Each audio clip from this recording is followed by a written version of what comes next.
अगर पानी देना है तो उसकी जड़ में पानी दे दो, पत्तों में भी लताओं में भी पानी पहुंच जाता है।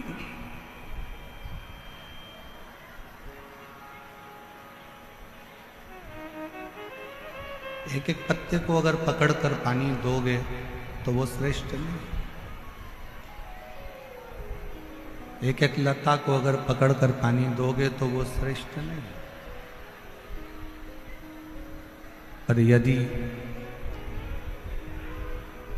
जड़ के अंदर पानी डालोगे तो वो लता में भी पहुंचेगा, पत्तों में भी पहुंचेगा।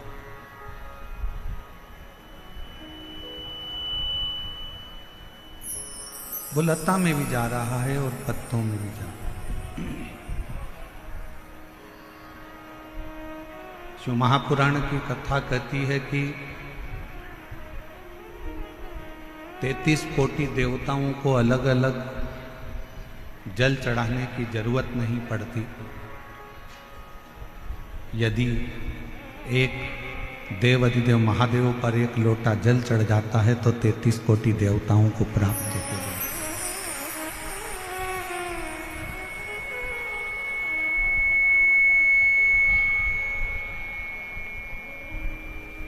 बाहर का रिटर्न आ रहा है बहुत तेज, बाहर का रिटर्न अंदर आ रहा है, थोड़ा कम कम।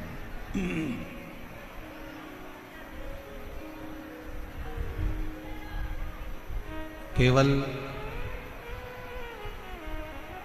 जड़ में पानी चढ़ाया, जड़ में पानी दिया और पूरे वृक्ष को ताजगी मिल गई, पूरे वृक्ष को ताजगी प्राप्त हो।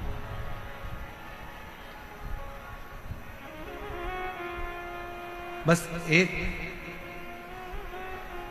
पितरों को भजना है।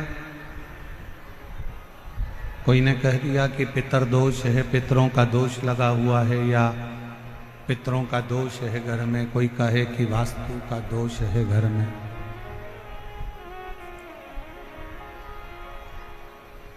कोई कहे कि घर में काल सर्प दोष है।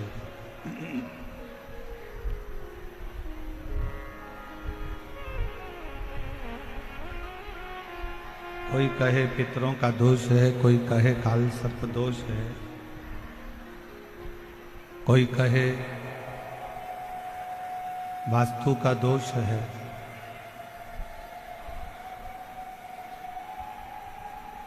ये सारे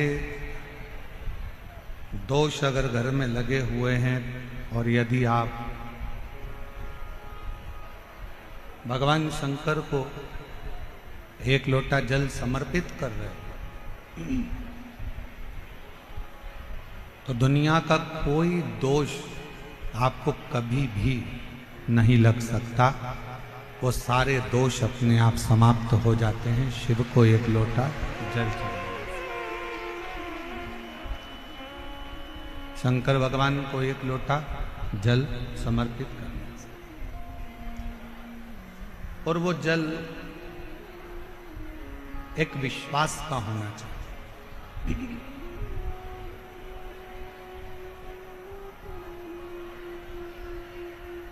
वैसे तो जयपुर जैसा विश्वास शायद ही दुनिया में कहीं देखने को मिलेगा,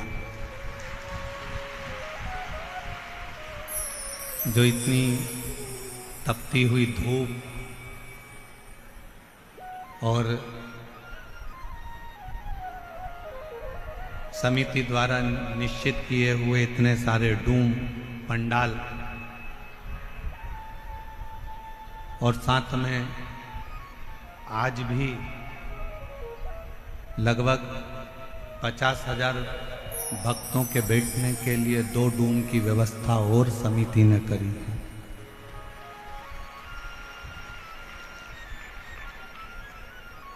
और उसके बाद भी रोडों के किनारे पर शायद जयपुर के इतिहास का क्या राजस्थान के इतिहास का पहला क्रम होगा कि रोडों के किनारे जितने पेड़ मिलेंगे और जितनी छाया मिलेगी, प्रत्येक छाया में शिव भक्त बैठकर कथा सुन रहे हैं।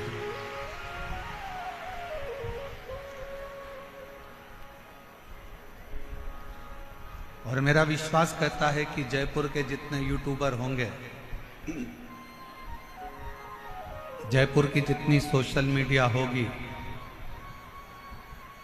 जितने पत्रकार बंधु इस जयपुर के होंगे, जिनकी कलम केवल कलम नहीं रहती, जिनकी कलम कमाल करती है, वो भी इस कलम के माध्यम से जयपुर का ये इतिहास रचते हुए दिखाएंगे कि ये जयपुर का इतिहास।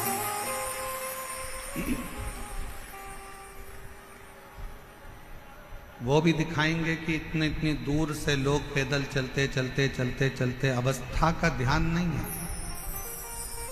केवल बाबा का नाम लेकर बोल बम का नारा है, बाबा ए सहारा, श्री शिवाय नमस्ते, बोलते बोलते बोलते बोलते लोग शंकर की कथा में आ रहे हैं, शिव कथा में पहुंच रहे हैं।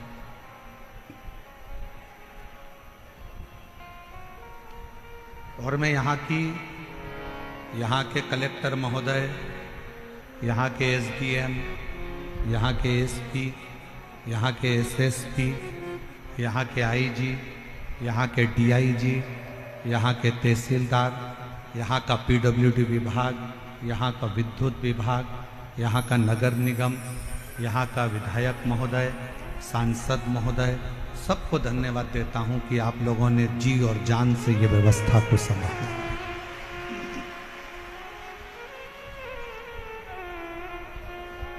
एक शिव को समर्पित होने का एक लक्ष्य है शिव महापुराण की कथा।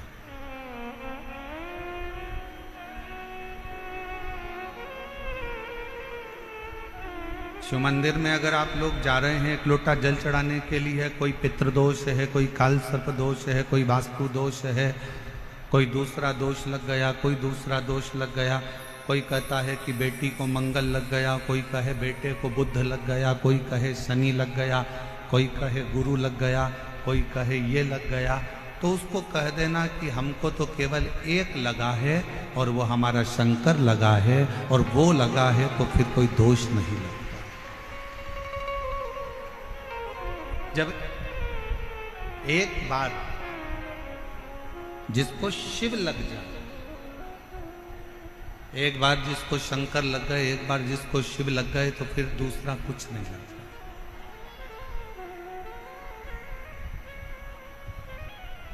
एक बार जो शंकर का हो गया,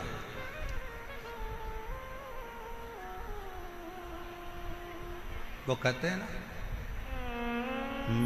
मैंने सबका होकर देख लिया, बस तेरा होना बाकी है, मैं सब दर जाकर देख लिया, एक तेरे दर आना बाकी है, मैं सबका होकर देख लिया, बस तेरा होना बाकी है, मैं सब दर जाकर देख लिया, बस तेरे दर आना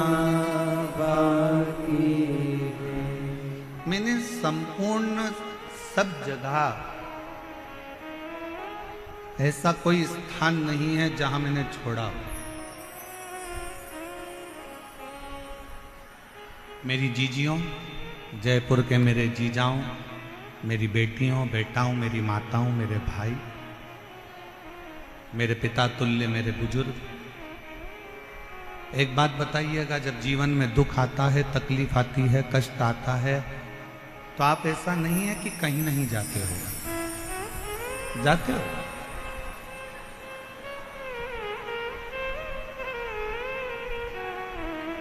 जब दुख तकलीफ आता है, कष्ट आता है, तो हमें 50 जगह जाना पड़ता है। हमारे जीवन में ये तकलीफ आ गई, हमारे जीवन में ये कष्ट आ गया, हमारे जीवन में ये तकलीफ आ गई। देवी से भी पूछा, देवता से भी पूछा, हाथ भी दिखाया, जन्म पत्रिका भी लेकर गए, वो भी ले जाकर दिखाई, देखो जरा मेरा ग्रह क्यों खराब है, किस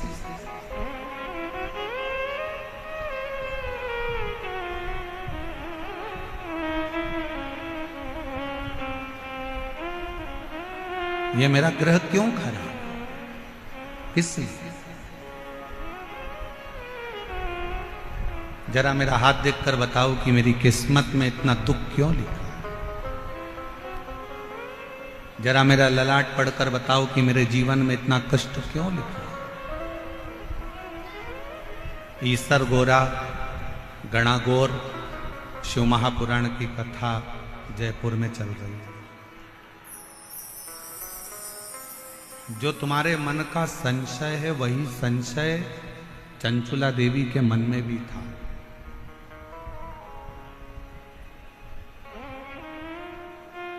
एक महाराज जी प्रवचन में कह रहे थे कि शिव पुराण में जो चंचुला है वो गलत काम करती थी, उल्टे काम करती थी, गलत कृत्य में डूबी हुई थी, गलत कर्म में डूबी हुई थी। पर हमारा निवेदन है, एक बार शिव महापुराण कथा के महत्तम को जरूर पढ़ना। चंचुला अपने पति को समझाती है, चंचुला अपने पति को ज्ञान देती है, चंचुला अपने पति को उपदेश देती है, चंचुला अपने पति को सत्संग के माध्यम से समझाने का प्रयास करती है कि तुम गलत काम मत करो।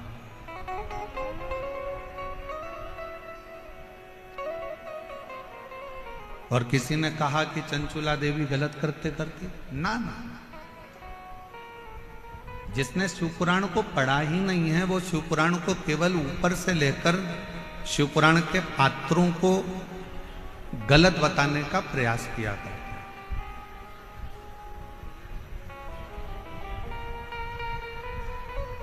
एक स्त्री गलत कब होती है, एक स्त्री गलत जगह पर कब जाती है, एक स्त्री गलत धारणा कब बनाती है, जब उसके घर के लोग उसके साथ गलत कृत्य करें, गलत बात बोलें, गलत कर्म करें या गलत विचारों से उसको समझो। वरना भारत के भूमि की वो स्त्रियां हैं जो अपने पति के लिए अग्निकुंड में कूदकर इसी राजस्थान की धरा पर जोहर कर लेती हैं। इस भारत की भूमि की वो स्त्री, वो नारियां हैं।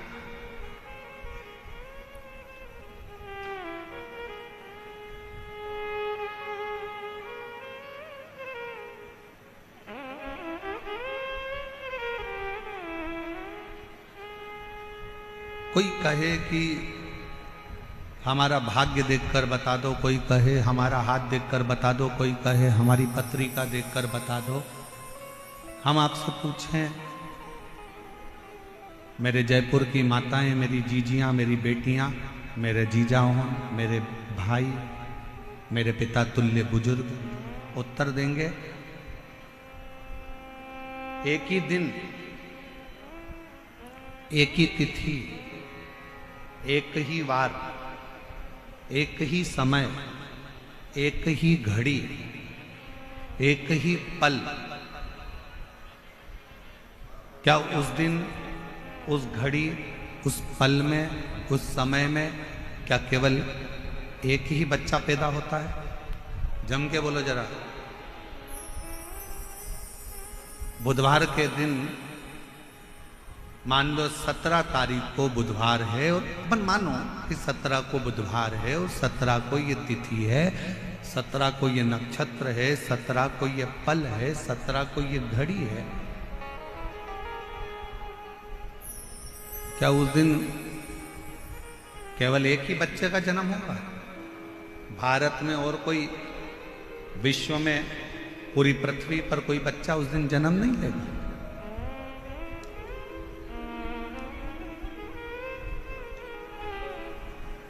एक ही वार को, एक ही तिथि को, एक ही दिन में, एक ही समय में, एक ही घड़ी में, एक ही पल में कितने कितने बच्चों का जन्म होता है।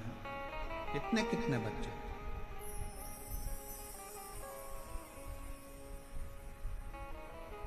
और कितने सारे बच्चों का जन्म हुआ और वह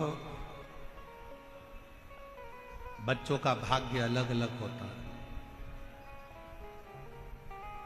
सोमवार को हो सकता है कि तुम्हारे बेटे ने जन्म लिया, 5 तारीख को हो सकता है, 5 तारीख को सोमवार के दिन ही जितनी बजे तुम्हारे बच्चे ने जन्म लिया उतनी ही बजे कोई दूसरे हॉस्पिटल में किसी दूसरे बच्चे ने जन्म ले लिया।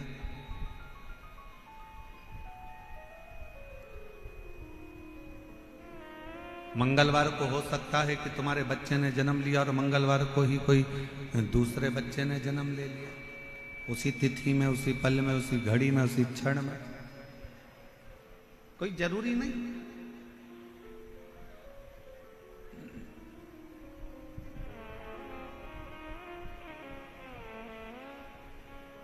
एक ही दिन में अच्छा खासा चल रहा था, उसको बेकार कर दिया पूरा।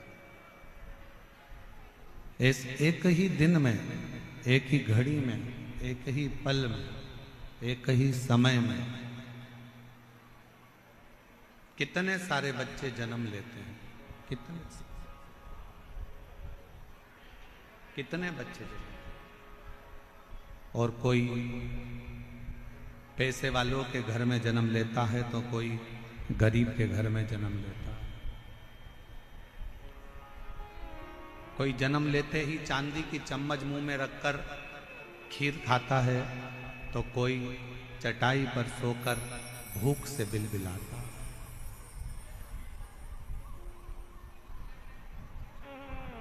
कितने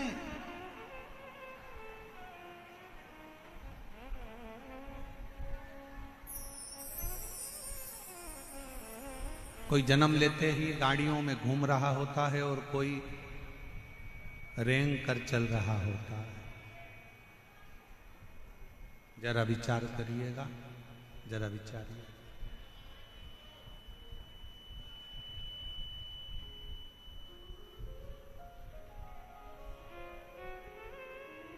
अब बोलो, आपने पत्रिका दिखाई, आपने पत्रिका दिखाई, आपने हाथ दिखाया और अपना अपना भाग्य बताया।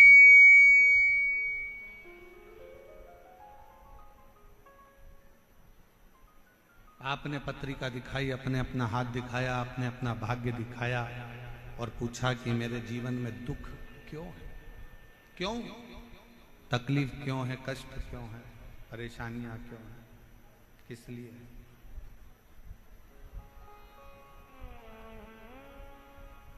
उसका एक उत्तर है आपका पूर्व का किया गया कर्म।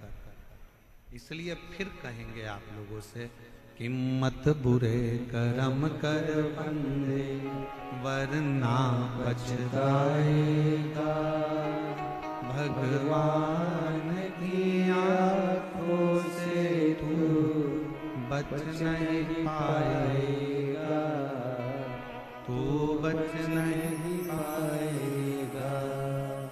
अरे ओ अज्ञानी मत करना दानी, अरे ओ अज्ञानी मत करना दानी। तेरे कर्म का फल भी तू ही पाएगा, जैसा किया तूने तेरे आगे आएगा। मत बुरे कर्म कर बंदे वरना पछताएगा, भगवान की आंखों से तू बच नहीं पाएगा, तू बच नहीं पाएगा। अरे ओ अज्ञानी मत कर नादानी। एक ही समय में, एक ही घड़ी में, एक ही पल में, एक ही नक्षत्र में, एक ही दिन में ना जाने कितने कितने बच्चों का जन्म होता है, ना जाने कितने कितने बच्चे पैदा होते हैं। सबका अपना अपना भाग्य होता है, सबकी अपनी अपनी किस्मत होती है।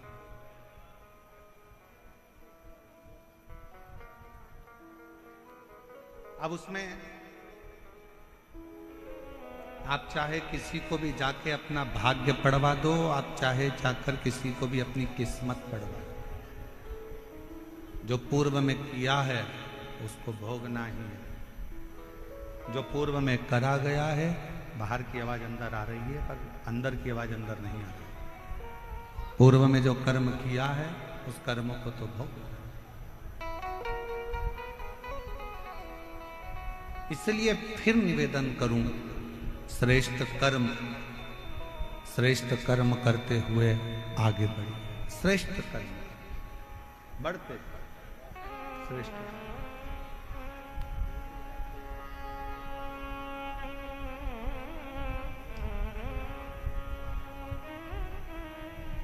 भास्कल, बाहर की आवाज थोड़ी तेज हो रही है, अंदर आ रही है रिटर्न। भास्कल प्रदेश में ब्राह्मणों से भरा हुआ एक गांव है, ब्राह्मणों से भरा।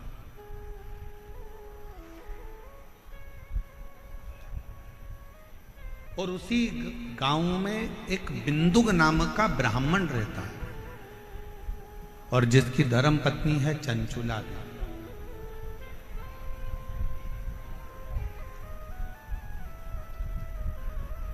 और वो चंचुला इतनी भगवतमय है कि अपने पति को बार बार मार्गदर्शन करती है कि तुम गलत जगह मत जाओ, गलत जगह पर मत पहुंचो, गलत काम मत करो, गलत व्यसन मत करो, गलत भोजन मत करो, गलत दृष्टि मत रखो, गलत विचार मत रखो, गलत सोच मत रखो। और ये विश्वास करता है कि भारत के भूमि की प्रत्येक माँ, प्रत्येक स्त्री, प्रत्येक नारी अपने पति को, अपने पिता को, अपने पुत्र को, अपने भाई को ये उपदेश देती रहती है कि गलत काम मत करो।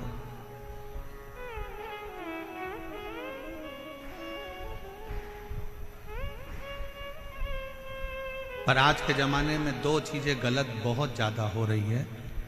एक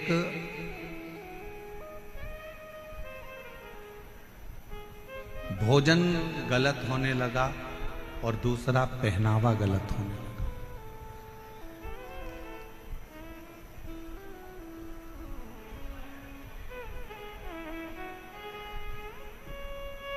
एक पहनावा गलत है और एक भोजन गलत है।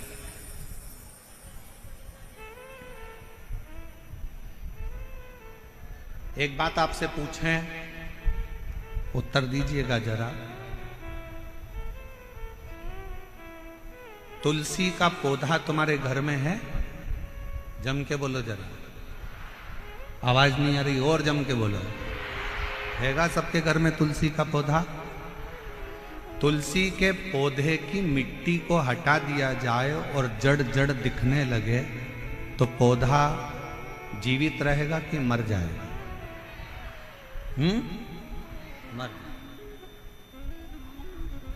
जिस पौधे की जड़ दिखने लगती है वो पौधा एक ना एक दिन समाप्त हो जाता है। इसलिए पौधे की जड़ को मिट्टी से दबाकर रखा जाता है, मिट्टी से दबा।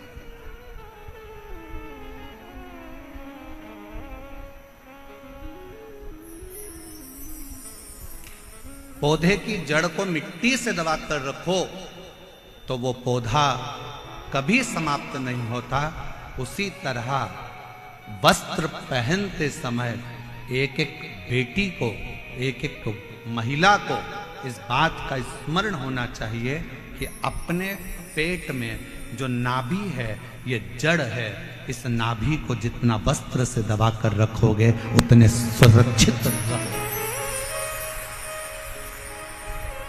उतनी सुरक्षा आपकी रहेगी, उतनी सुरक्षा।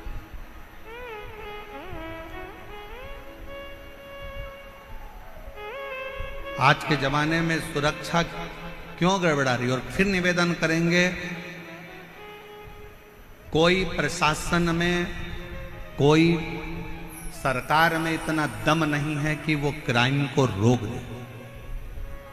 दुनिया की कोई प्रशासन, कोई सरकार क्राइम को नहीं रोक सकती, क्राइम को सरकार नहीं रोक सकती, पर इतना जरूर है कि क्राइम को आपके घर के संस्कार रोक सकते हैं, आपके घर के संस्कार उसको संभाल सकते हैं। आज जितने क्राइम हो रहे हैं, पहले बचपन होता था, जवानी होती थी, अधेड़ी होती थी, बुढ़ापा होता था। जरा बोलिएगा मेरी जयपुर की जीजी और मेरे जयपुर के जीजा और मेरी बेटियों और बेटाओं, मेरी माताओं, मेरे भाई, पहले 4 अवस्था होती थी, बचपन, जवानी, अधेड़ी और बुढ़ापा। 4 अवस्था होती थी। आज के जमाने में केवल 2 अवस्था रह गई। आज के जमाने में केवल 2 अवस्था रह गई है। एक रह गया बचपन, जो दूसरे नंबर पर रह गया बुढ़ापा। जवानी और अधेड़ी ये दोनों तो बचपन में मोबाइल चला चला कर आज का व्यक्ति जो जवानी में कार्य करता था वो मोबाइल चला चला कर बचपन में कर रहा है, तो ना जवानी बची ना अधेड़ी।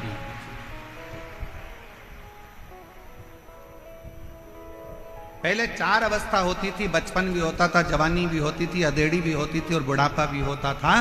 आज के ज़माने में जैसे जैसे कलिकाल बढ़ता चले जा रहा है, फैशन बढ़ता चले जा रहा है, व्यसन बढ़ते चले जा रहा है, गलत भोजन बढ़ता चले जा रहा है, वैसे वैसे घर से 2 चीज़ें अवस्था की चली गई, ना तो जवानी बची ना अधेड़ी बची। क्योंकि बचपन में ही बच्चे सोशल मीडिया पर मोबाइल का प्रयोग कर कर कर छोटे छोटे बच्चे, आज के जमाने में वो छोटे बच्चे जवानी के जो क्रम थे, अधेड़ी के जो क्रम थे, वो छोटे छोटे बच्चे उस जवानी और अधेड़ी के क्रम का स्मरण कर रहे हैं। अब कहां गया वो जवानी, कहां गई वो अधेड़ी?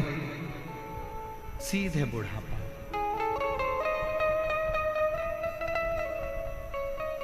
इसलिए निवेदन है, अपने घर के बच्चों को श्रेष्ठ संस्कार देने का प्रयास करो।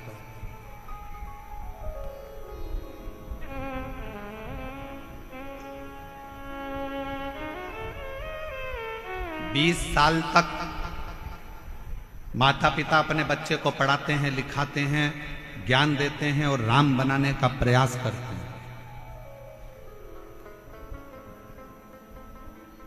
माँ अपने बच्चे को बड़ा करती है, कोचिंग करने के लिए कहीं जयपुर भेज देती है, कहीं कोटा भेज देती है, कहीं जोधपुर भेज देती है, कहीं दिल्ली भेज देती है, कहीं पुणे भेज देती है, कहीं बेंगलोर भेज देती है, कहीं इंदौर भेज देती है, कहीं भोपाल भेज देती है, कहीं लखनऊ भेज रही है, कहीं पटना भेज रही है,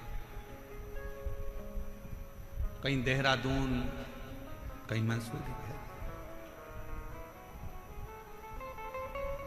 20 वर्ष तक माता पिता अपने बच्चे को राम बनाने का प्रयास करते हैं और 20 वर्ष माँ बाप अपना त्याग कर कर, पैसा लगाकर, जान झोंक कर बच्चे को राम बनाने का प्रयास करते हैं और 20 दिन की कुसंगति बच्चों को मिलती है और बच्चे राम बनने की जगह 20 दिन की कुसंगति से रावण बन जाते हैं।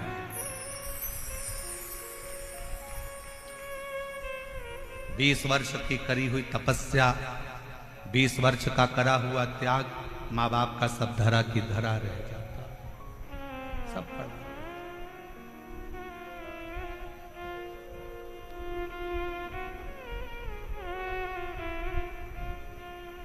सब पड़ा है।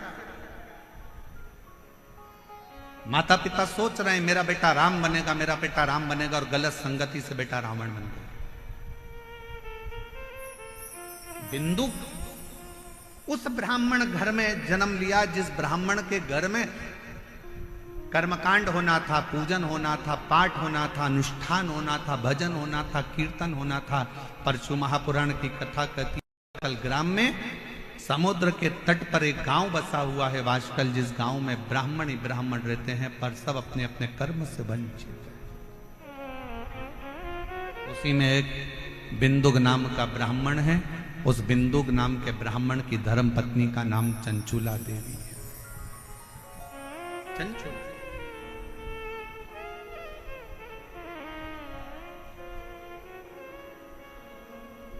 इस भूमि के दो भक्त ऐसे हुए हैं जिनका चरित्र शास्त्र वर्णन करता है। पहले नंबर पर नरसिंह मेहता, भारत की भूमि के वो संत हुए जो जीते जी शरीर को लेकर गौलोक धाम में जाकर भगवान कृष्ण और राधा जी का दर्शन कर लेते, और वो दर्शन कोई दूसरा नहीं कराता, वो दर्शन कोई दूसरा नहीं करा रहा, वो दर्शन करा रहे हैं स्वयं देव अधिदेव महादेव, स्वयं शंकर, स्वयं शिव। और दूसरे नंबर पर है चंचुला देवी, भारत की भूमि की वो स्त्री जिसका पति मर चुका था और प्रेत योनि में पड़ चुका था, मर गया, अंतिम संस्कार हो गया, प्रेत योनि में पड़ गया। प्रेत योनि में पड़ने के बाद लोग उसके लिए तर्पण करते, पिंडदान करते, तिलांजलि देते, पर भारत की भूमि की दूसरे नंबर पर है चंचुला देवी, जिसका पति मर गया था, बेधव्य हो गई थी। उसके बाद भी जैसे शंकर भगवान ने नरसिंह जी को जीते जी गोलोक धाम का दर्शन कराया, उसी तरह चंचुला देवी भारत की भूमि की वो स्त्री रही जिसका पति मर गया, उसके बाद भी शंकर की कृपा से वो अखंड सौभाग्यवती हो गई। ये शिव की कृपा, ये शंकर की कृपा। और हम तो बाबा के भरोसे चलते हैं, हम तो बाबा के भरोसे चलते हैं, ये दुनिया वाले जलते हैं, ये दुनिया वाले जलते हैं, हम तो बाबा के भरोसे चलते हैं, हम तो बाबा के भरोसे चलते हैं। जो भगवान के भरोसे चलता है तो भगवान उसको साथ देता है। एक पत्र बड़ा विचित्र आया है, देखिए।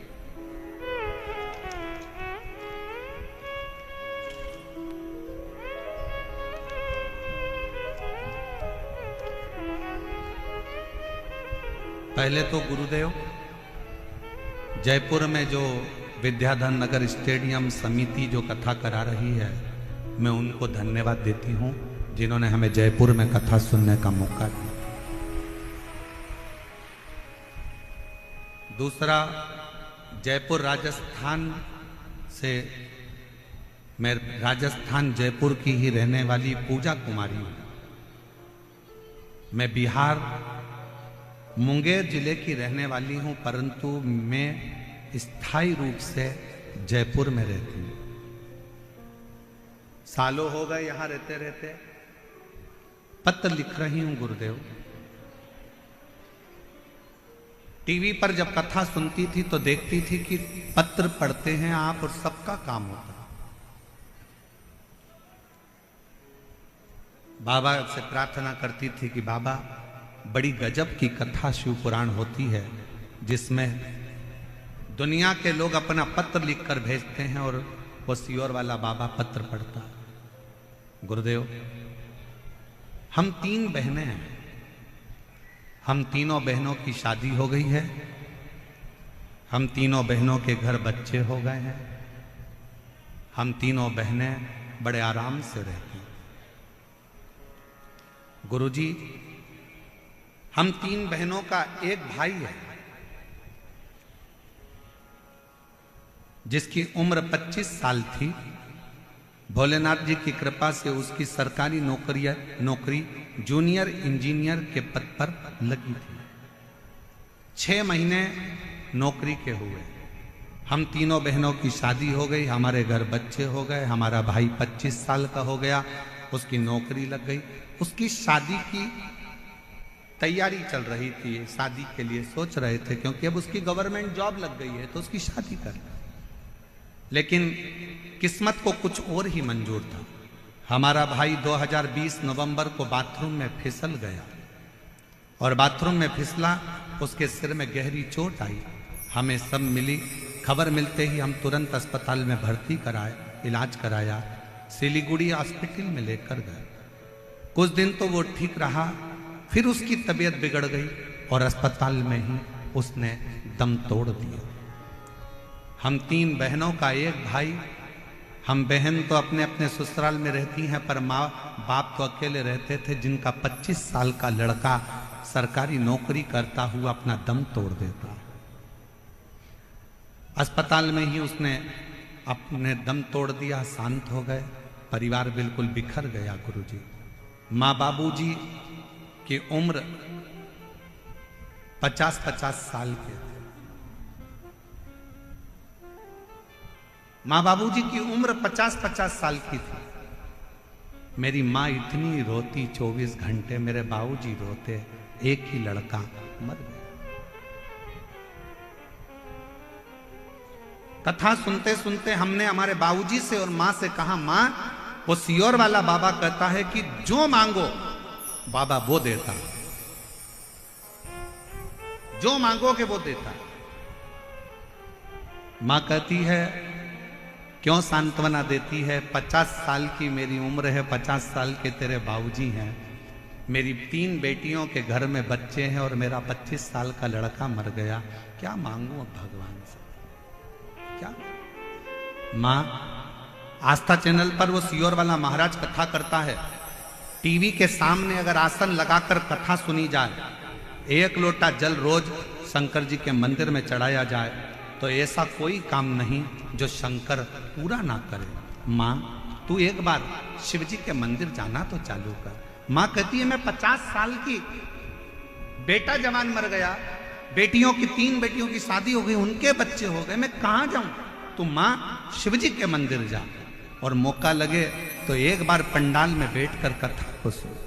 मेरी माँ टीवी के सामने कथा सुनती और मालूम पड़ा कि आपकी कथा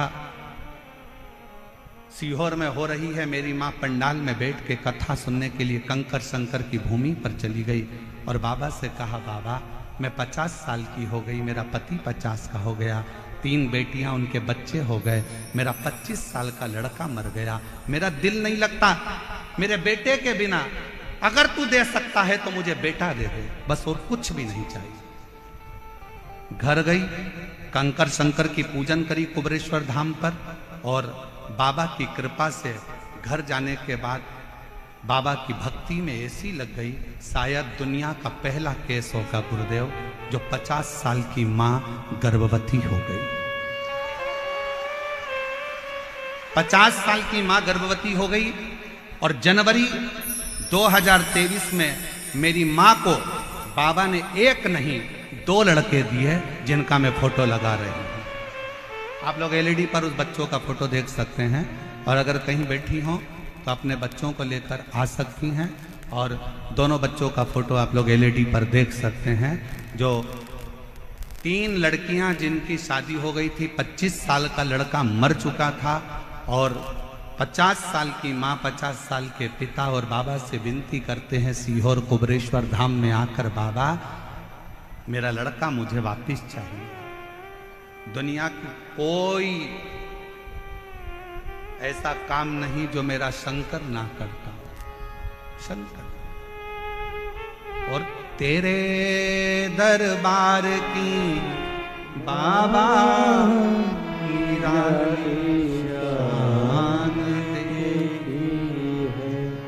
फिर निवेदन करूं मेरी जीजियों, दुनिया की दृष्टि में जयपुर में केवल शिव पुराण की कथा हो रही है। ये दुनिया के लोग कहेंगे, पूरे जयपुर वाले कहेंगे कि जयपुर में शिव पुराण की कथा हो रही है, पर शिव पुराण की ये कथा नहीं है। ये हमारा वो शंभू शंकर, मेरा कुबरेश्वर बाबा आपसे मिलने के लिए, आपके दुखड़ों को हरने के लिए, आपके दिल की बात सुनने के लिए, दिल की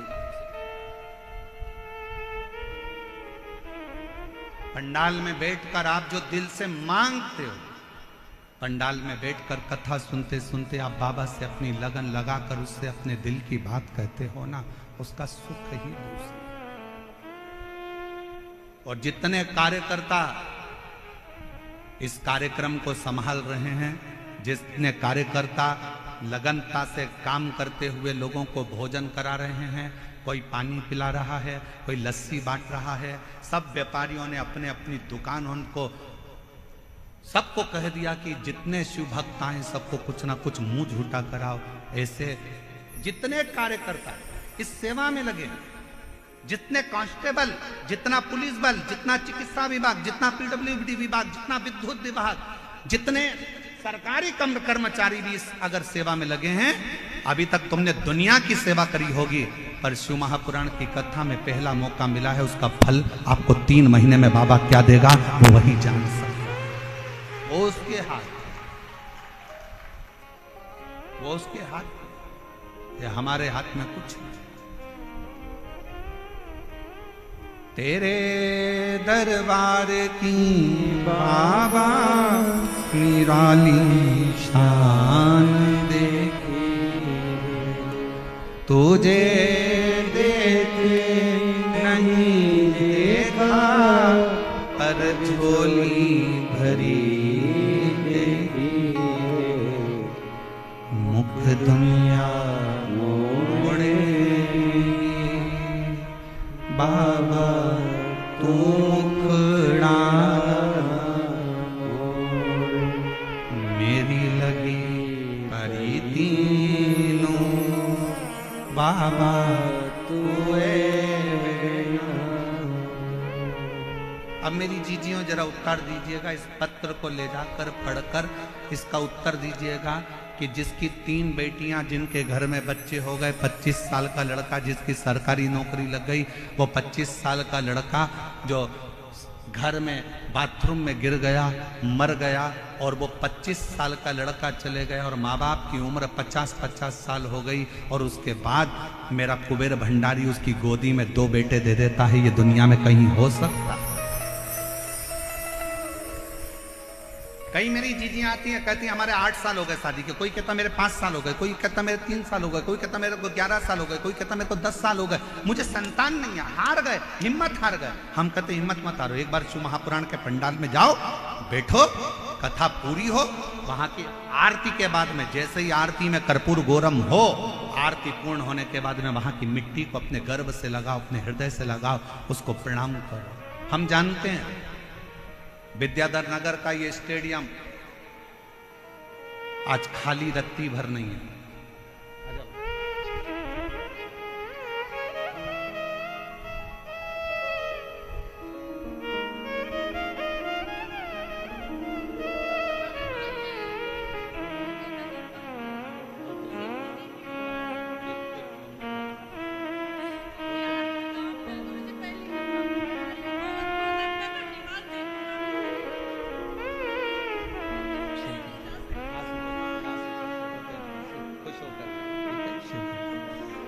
इन्हीं के 25 साल का भाई मर गया था, और यही दीदी ने अपने मम्मी पापा से कहा था कि पापा मम्मी एक बार पंडाल में बैठकर कथा तो सुनो, बाबा देगा। कह रही हैं मेरे 2 भाई मेरे बाबा ने दे दिए मुझे, एक की जगह 2। शिव शंकर, आप कितने विश्वास से यहां पहुंच रहे हो, आप कितने विश्वास से कथा सुन रहे हो, ये आपके ऊपर निर्भर करता है। कई माताएं तो ऐसी हैं जो पंडाल के अंदर तक नहीं पहुंच पाई। कई माताएं ऐसी हैं, कई भाई ऐसे हैं जो रोड पर बैठे हुए हैं, पेड़ों की छांव में, रोड के किनारे जहां उनको छांव मिल गई। कई ऐसे हैं जो अपना छाता लेकर, पानी की बोतल लेकर बैठे। विश्वास।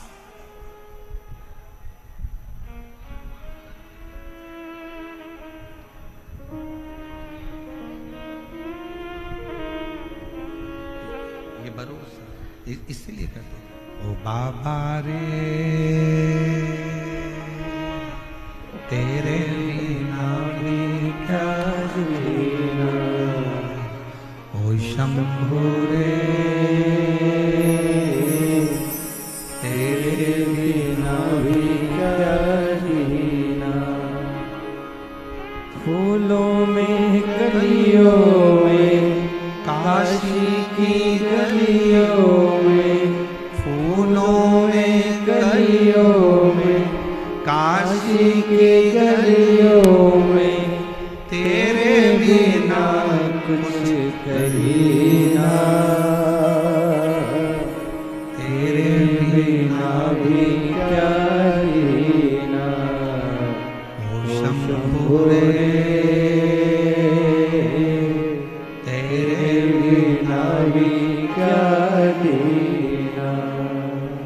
बाबा रे तेरे बिना क्या जीना। फूलों में कलियों में काशी की गलियों में, फूलों में कलियों में काशी की गलियों में, तेरे बिना कुछ कहीना, तेरे बिना भी क्या जीना। ओ शंभू रे तेरे बिना भी क्या जीना। ओ बाबा रे तेरे बिना भी क्या जीना। एक दिन, एक तिथि, एक पल, एक घड़ी, एक नक्षत्र, एक समय में ढेरों बच्चे जन्म लेते हैं। सबका अपना अपना भाग्य होता है, सबका अपना अपना किस्मत होता है, सबका अपना अपना भाग्य चलता है, सबका अपना। जिस समय में आपके बच्चे ने जन्म लिया, उसी समय में ना जाने कितने बच्चों ने जन्म लिया। बस अपना कर्म आपको श्रेष्ठ बनाए, आपकी मेहनत आपको श्रेष्ठ बनाए, अपना कर्म।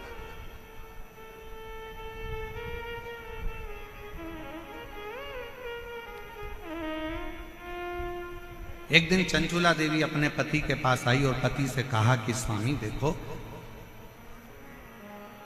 आप ब्राह्मण कुल में जन्मे हो, ब्राह्मण कुल में तुम्हारा जन्म हुआ है, ब्राह्मण कुल में तुम रहते हो, क्यों ये दुनिया वालों के चक्कर में पड़ते हो? अच्छा कर्म करो,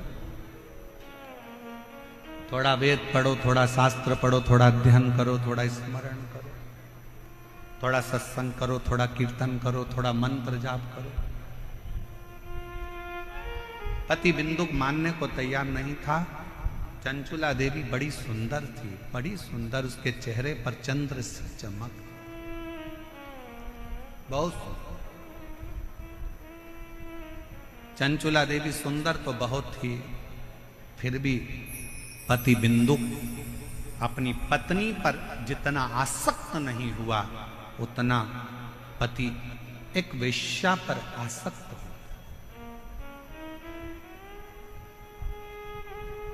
बिंदुक एक पर स्त्री पर आसक्त हो गए।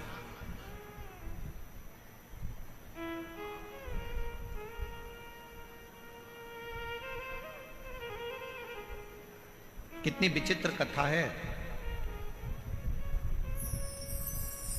एक संत के आश्रम के पास में, आश्रम के सामने एक वेश्या ने अपना वेश्यालय खोल लिया।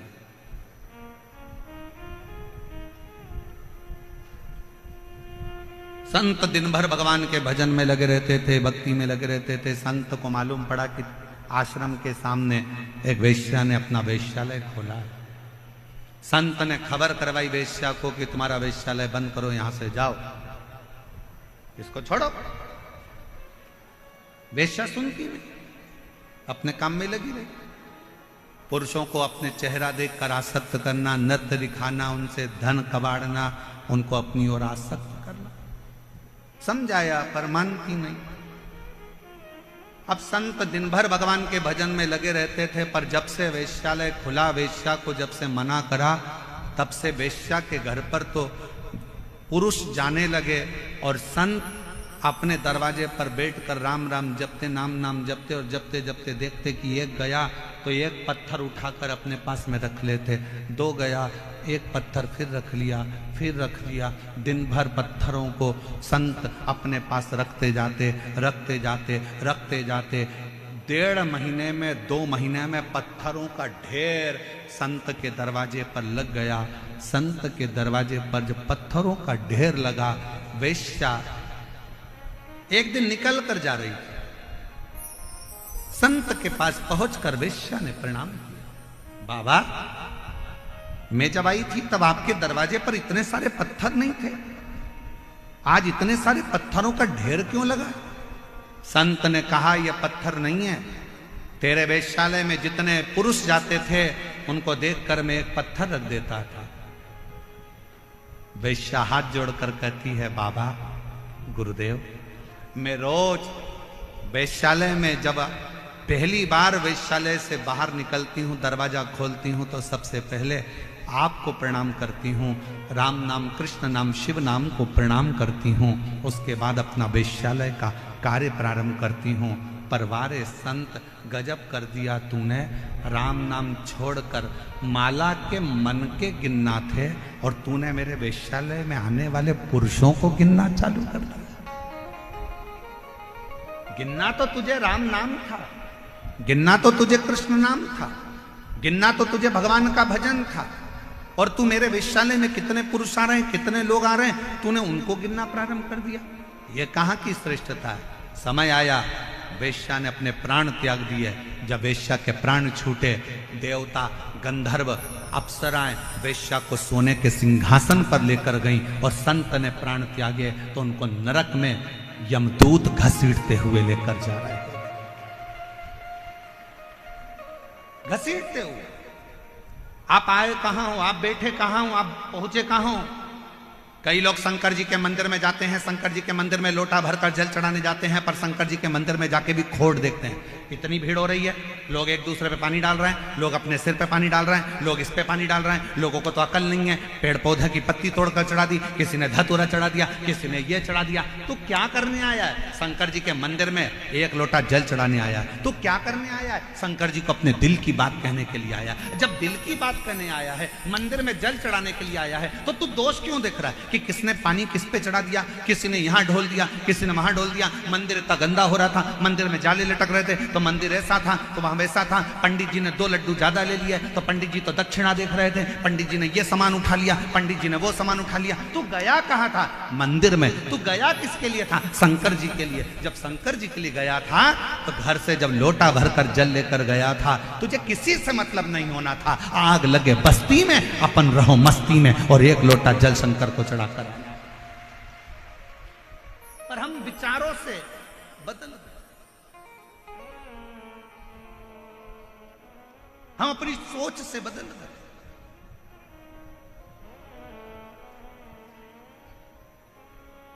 अपने विचार बदल लिए लोगों ने। मंदिर में जाने के बाद भी लोग उसमें गलतियां देखते हैं। शिव महापुराण की कथा में जितनी मेरी जीजी आई हैं, शिव महापुराण की कथा में जितने मेरे जीजा आए हैं, हम कहते हैं कि अपने जीवन में अगर करना तो कुछ अच्छा करना। अपना मोबाइल निकाल कर भी इस कथा में से जाओ तो एक फोटो एक वीडियो अपने अपने फेसबुक, इंस्टाग्राम और अपने व्हाट्सएप पर अपने सहेली, अपने दोस्तों को भी भेजना कि ये मेरा जयपुर है जहां पर विशाल शिव महापुराण कथा हो रही है।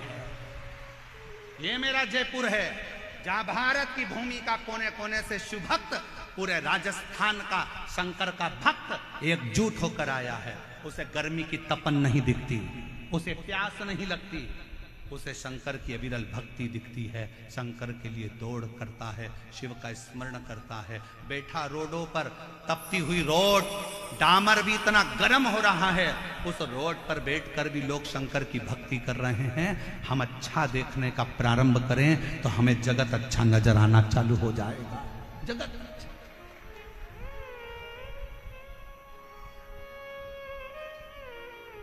हम देख क्या रहे हैं? क्या देख?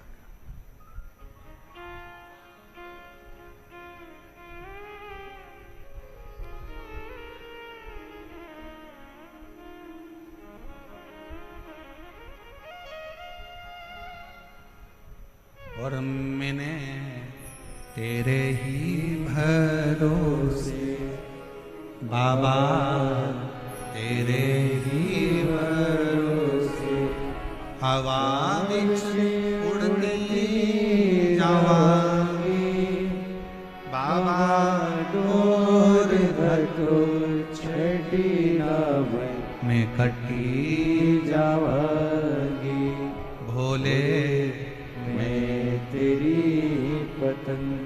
धर्म पत्नी चंचुला देवी ने बिंदु को समझाया कि शिव पर विश्वास करो, भगवान पर भरोसा करो और अपनी भक्ति में रहो। एक पत्र अच्छा है।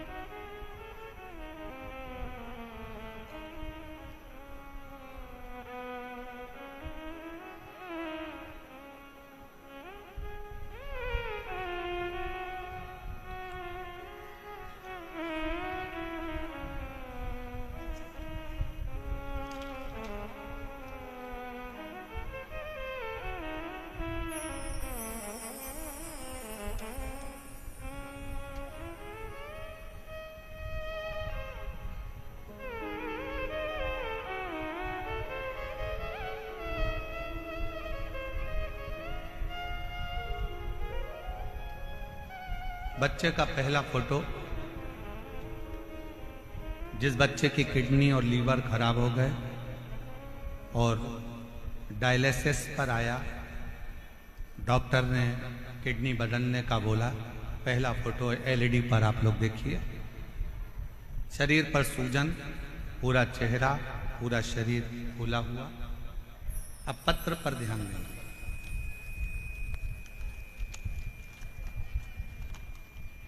मेरा नाम पिंकी और पति का नाम त्रिलोक जैन है। हम जैन समाज से हैं। गुरुदेव प्रतापनगर जयपुर में रहते हैं। अगर आए हों और अपने बच्चे को लाए हों तो व्यासपीठ के पास में आ सकते हैं। मेरा नाम पिंकी और पति का नाम त्रिलोक जैन है। हम जैन समाज से हैं। हम प्रतापनगर जयपुर में रहते हैं। एक लोटे जल का मैं क्या वर्णन करूं गुरुदेव, बोलने के लिए मेरे पास शब्द भी कम है। मेरा बेटा 4 वर्ष का था तब से उसको अचानक से सूजन आ गई, और मेरा बेटा 4 साल का था जब से उसका शरीर बेकार, पूरा शरीर सूज जाता। उसको नजदीक के अस्पताल में दिखाया। दिखाने पर पता चला कि उसके टॉयलेट से प्रोटीन निकल रहा है और उसको किडनी में प्रॉब्लम है। सब सुनने की हम घबरा गए। अचानक से बच्चे को क्या हो गया? जांच कराने पर पता चला कि उसका किडनी से संबंध और नमक रूपी एक बीमारी है, जो नेफ्रोटिक नामक एक बीमारी थी, वो हो गई। हम लोग रोने लगे। बच्चे की किडनी खराब होना और डॉक्टर के अनुसार इसको बदलने की बात कहना बड़ा दुख होता है। घबराए, डॉक्टरों से, दूसरों से कंसल्ट किया। सब ने एक ही बात कही। एक दिन उदास मन होकर बाहर बैठे हुए थे कि मेरे पति अचानक से हमारे पड़ोसी मनीष सोनी के घर गए। हमारे पास मनोज सोनी आए और मनीष सोनी हमारे पड़ोसी हैं जिन्होंने बताया कि आस्था चैनल पर वो प्रदीप मिश्रा शिव पुराण की कथा करता है, उसको एक बार अपने बच्चे को सुनवाना प्रारंभ करो। अगर जा सकते हो तो सीहोर जाकर रुद्राक्ष लेकर आ जाओ और बच्चे से कंकर शंकर की पूजन करवा दो। कुबरेश्वर धाम पर भेजो। मनीष के शब्द सुनकर हम लोग एड्रेस लेकर बाबा का भरोसा कर कर सीहोर चले गए और सीहोर जाकर बच्चे से कंकर शंकर की पूजन कराई। कंकर शंकर की पूजन कराकर रुद्राक्ष लेकर आ गए। फिर बच्चे की जांच कराई तो डॉक्टर ने कहा इसकी किडनी बदलना ही पड़ेगी, इसका शरीर ठीक नहीं। जानकर बीमारी का पूरा 1 साल तो निकल ही चुका था। करते क्या? अपने बच्चे के लिए टीवी के सामने आसन लगाया, शिव महापुराण की कथा सुनाई, शंकर के मंदिर बच्चे को भेजना चालू करा। शिव जी के मंदिर से जल मंगवाते, बच्चे को पिला देते, पूरे शरीर पर लगा देते। गुरुदेव, महाशिवरात्रि की 25 फरवरी 2025 को हमने रात्रि के 9:15 वाला जो आपका उपाय है, जो आप कहते हो कि उसको करने के बाद ऐसा कोई रोग नहीं जो समाप्त नहीं होता, हमने डॉक्टर ने तो कह दिया था कि इस बच्चे की किडनी का बदलना है, पर हमने 27 फरवरी को डॉक्टर ने तारीख दी है और 25 फरवरी को हमने 9:15 वाला उपाय करा और बाबा से प्रार्थना करी और रुद्राक्ष का जल रात्रि को 9:15 वाला ही चढ़ाकर बच्चे को पिला दिया। और दूसरी बार हम बच्चे को लेकर 26 फरवरी को डॉक्टर को दिखाए तो डॉक्टर ने सारी रिपोर्ट नॉर्मल बता दी और कह दिया अब बच्चे की किडनी चलना प्रारंभ हो गई। मैं बच्चे का दूसरा फोटो लगा रही हूँ जिसमें मेरा बच्चा पूर्ण तरह से स्वस्थ हो गया, जिसका मैं दूसरा फोटो लगा रही हूँ। आप बच्चे का दूसरा फोटो देख सकते हो। अगर कहीं बैठी हो, पिंकी और पति का नाम त्रिलोक जैन, हम लोग जैन समाज से हैं, प्रतापनगर जयपुर राजस्थान के निवासी हैं। अगर कहीं बैठे हो तो आ सकते। एक पत्र और बड़ा सुंदर है, देखिए।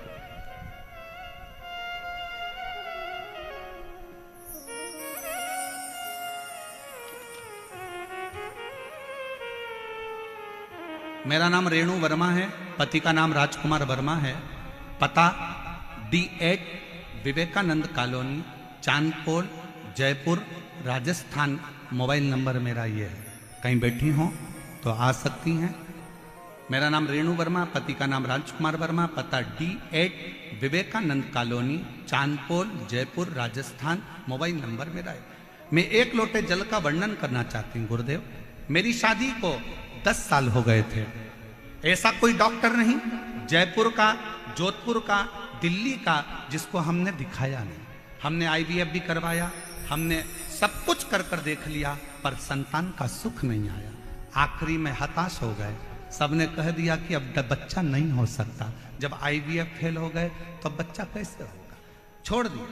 तब एक पड़ोसी के कहने पर सफेद आंकड़े की जड़ रजस्वला धर्म के 7वें दिन शिव जी के ऊपर से घुमाकर पति और पत्नी दोनों नंदी के पास खड़े होकर कमर में बांध दिए। बाबा से प्रार्थना करी। वो सीहोर वाला बाबा कहता है कि अगर सच्चे मन से शिव की भक्ति करी जाए तो औलाद होती है, पर डॉक्टर ने तो हमको मना कर दिया कि मैं मां नहीं बन सकती, आप कुछ कृपा करो। तब बाबा की कृपा से सफेद आंकड़े की जड़ का प्रयोग करा। शंकर जी के मंदिर में जाकर झाड़ू पोछा कर देती, मंदिर में झाड़ू लगा देती, पोछा लगा देती, मंदिर की सेवा करती, और 3 महीना भी नहीं हुआ और मेरा गर्भ ठहर गया। गर्भ ठहरा, बाबा की कृपा से मेरे घर में शिव की कृपा से संतान की प्राप्ति 10 साल के बाद मेरे बाबा ने मुझे औलाद दे दी, जिसका मैं फोटो लगा रही। और अगर कहीं बैठी हो तो बच्चे को लेके आ सकती। बच्चे का फोटो आप लोग देख सकते हैं LED पर। 10 साल के बाद मेरे बाबा ने मेरी सुनी और झोली भरी। शिव तत्व किसको कहते हैं? एक भरोसा, एक विश्वास। दुनिया की दृष्टि में ये शिव महापुराण की कथा हो सकती है, पर जिसने दिल पति से जाकर विनय करा कि देखो ये जहाज पानी में डूबने वाला है और सब अपने अपने बच्चों को, अपने अपने परिवार को, अपने अपने पत्नी को बचा रहे। आपका भी फर्ज है कि आप हमको बचाइए,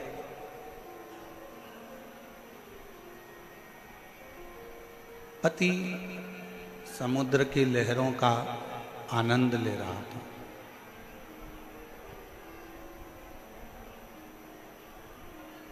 पत्नी फिर नीचे गई, फिर आई, फिर आकर बोली कि ये पूरा जहाज डूबने वाला है, बचाओ,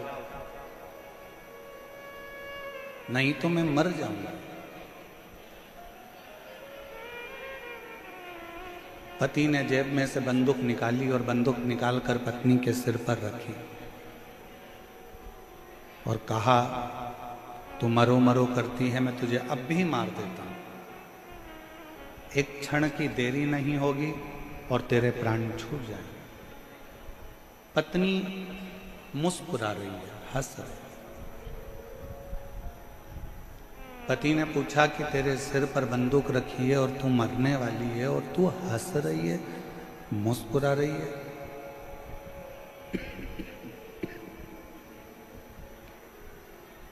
क्यों? पत्नी ने कहा कि मैं जानती हूं कि तुम मेरे पति हो और तुम मेरे पति हो तो तुम मुझे मार नहीं सकते। सिर पर बंदूक रखी है, खटका दबने वाला है और पत्नी कहती है कि मैं जानती हूं कि तुम मुझे मार नहीं सकते।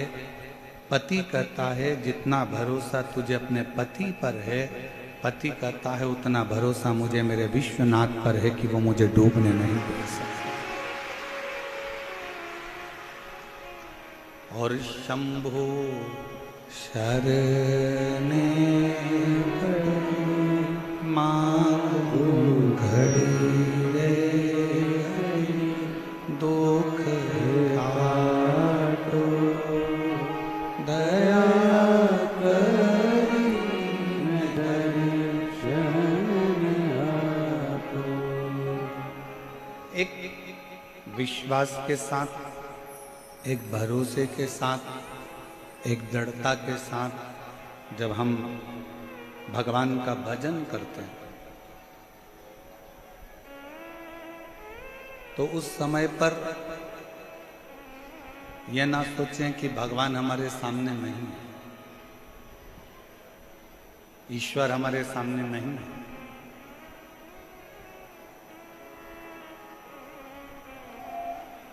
जब हम भगवान का भजन करें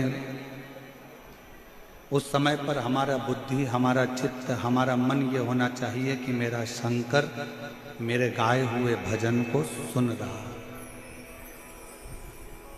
मेरा शंकर मेरी बोली हुई बात को सुन रहा है, मेरा शंकर मेरे शब्दों को श्रवण कर रहा है।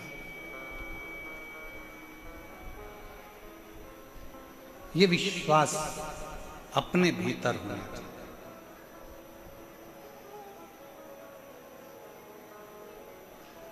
एक दीप लगाते हो ना मंदिर में, भगवान के मंदिर में जाते हो, शंकर जी के मंदिर में दीप लगाने के लिए जाते हो, पशुपतिनाथ का व्रत करते हो और मंदिर में दिया लगाने के लिए जाते हो। 5 दिए मंदिर में प्रज्वलित करते हो, 1 दिया घर के दरवाजे पर सीधे हाथ में प्रज्वलित करते हो, घर के द्वार के सीधे हाथ।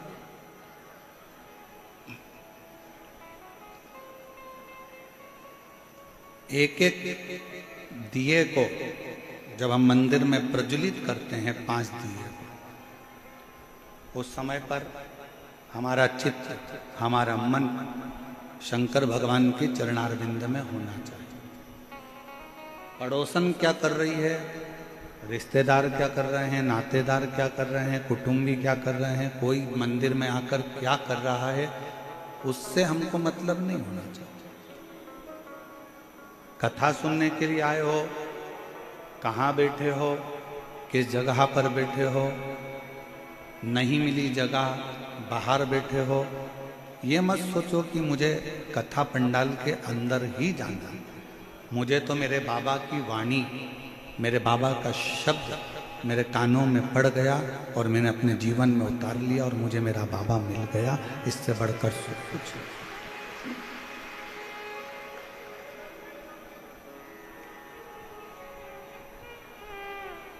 एक प्रथम भगति संतन कर संगा और दूसरी रति मम कथा प्रसंग। पहले नंबर की भक्ति ही यही है कि सत्संग किया जाए, संतों का सानिध्य किया जाए, भगवान की विरल भक्ति को धारण किया जाए।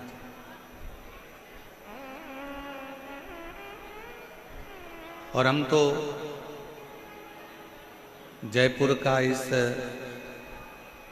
विद्याधर नगर स्टेडियम को देखकर आज हम पूरे जयपुर और जयपुर के आसपास के क्षेत्रवासियों से निवेदन करना चाहेंगे कि पंडाल में और पंडाल के आसपास में जगह नहीं है, कृपया आप लोग अपने घर से ऑनलाइन शिव पुराण की कथा को, ईसर गोरा कथा को श्रवण करें। प्रशासन बहुत अच्छी तरह से कार्यक्रम को संभाल रहा है, ऐसा नहीं है कि प्रशासन नहीं संभाल रहा। समिति बहुत अच्छी तरह से संभाल रही है, पर आप सब जानते हैं कि 10 लोगों के मेहमान की व्यवस्था करी जाए और 150 आ जाए तो थोड़ी सी व्यवस्था गड़बड़ा जाती है। इसलिए जितने लोग बाहर से आने वाले हैं और जितने लोग जयपुर के हैं, हम उनसे कहेंगे अपने अपने घर में मोबाइल चालू कर लो, लाइव आस्था चैनल चालू कर लो, आसन लगाओ। जैसे आप इस विद्याधर नगर स्टेडियम में कथा सुनते हो, वैसे ही अपने घर पर बैठकर बाबा की कथा का रस तत्व ग्रहण करो, जिससे तुम्हें उस कथा का आनंद अपने आप प्राप्त।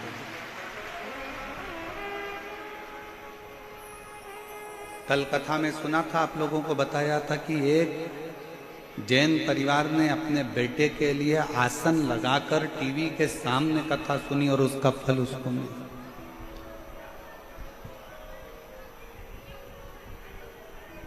स्टेडियम की भी एक कैपेसिटी होती है और उस स्टेडियम के आसपास की भी एक कैपेसिटी होती है, पर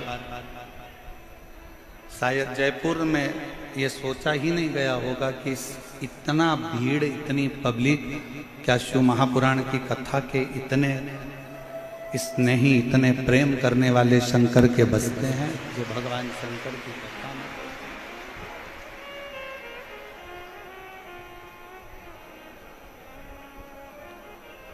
एक भरोसा शिव के प्रति,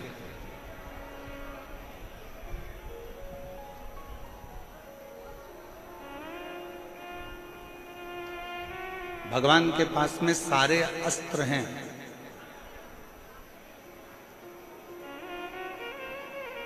भगवान के पास में सारे शस्त्र हैं।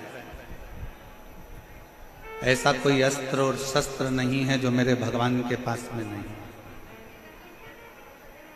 पर उन अस्त्र शस्त्र को पाने के लिए जैसे राम जी ने तप करा तो उनको पाशुपत्य अस्त्र मिल गया था, भगवान कृष्ण ने तप करा तो उनको पाशुपत्य अस्त्र मिल गया था।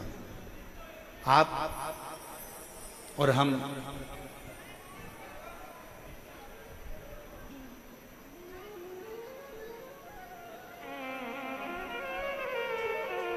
नहीं, एक दिन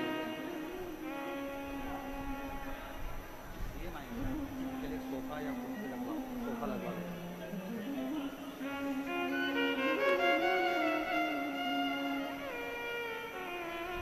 अस्त्र और शस्त्र भगवान के पास में है।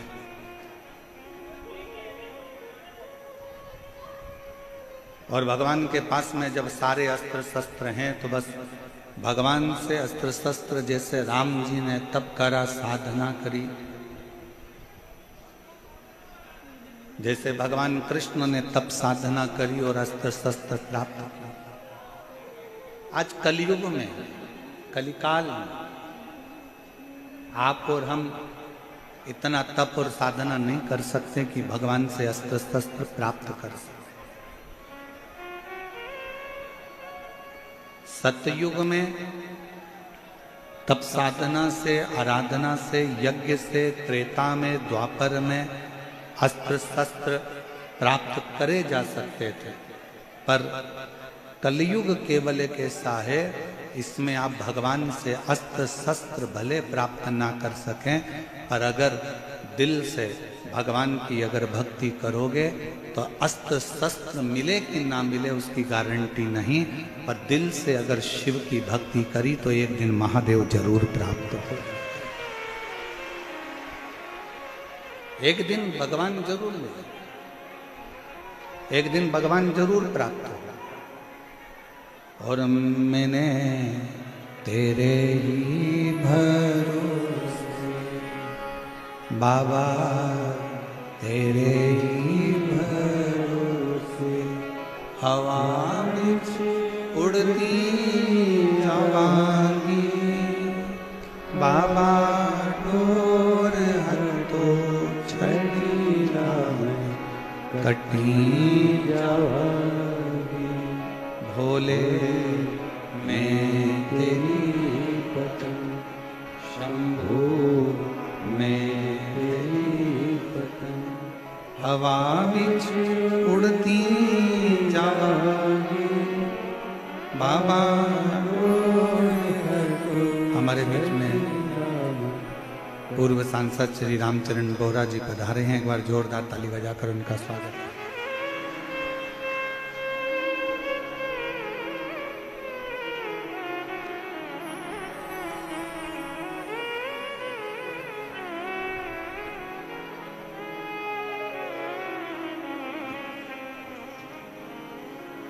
एक विश्वास, एक भरोसा, एक दृढ़ता, एक समर्पण। हम ये नहीं कहेंगे कि आपको कोई शस्त्र भगवान दे देगा या कोई अस्त्र भगवान दे देगा। महाभारत टीवी पर किस किस ने देखी है? हाथ उठाओ जरा, जिन्होंने महाभारत देखी हो टीवी पर। भगवान कृष्ण ने क्या करा? भगवान कृष्ण ने अपनी जितनी सेना थी वो कौरव को भी दे दी और पांडव को भी दे दी। पांडव को तो कुछ मिला नहीं था, केवल कृष्ण ही मिले थे। जितनी सेना थी सारी की सारी सेना कौरवों को दे दी, कौरव को दे दी। और पूरी सेना जब कौरवों को प्राप्त हो गई, अस्त्र शस्त्र सारे के सारे दे दिए गए, भगवान कृष्ण अपने पास में कुछ नहीं रखे और भगवान कृष्ण रथ पर चढ़ गए और कह दिया कि मैं युद्ध नहीं लड़ूंगा, मैं केवल तुम्हारा रथ हाँकूंगा, केवल रथ हाँकूंगा, केवल इस रथ को मैं चला, इसके सिवाय मैं कोई काम नहीं करने वाला, इसके सिवाय मैं कोई युद्ध नहीं लड़ने वाला।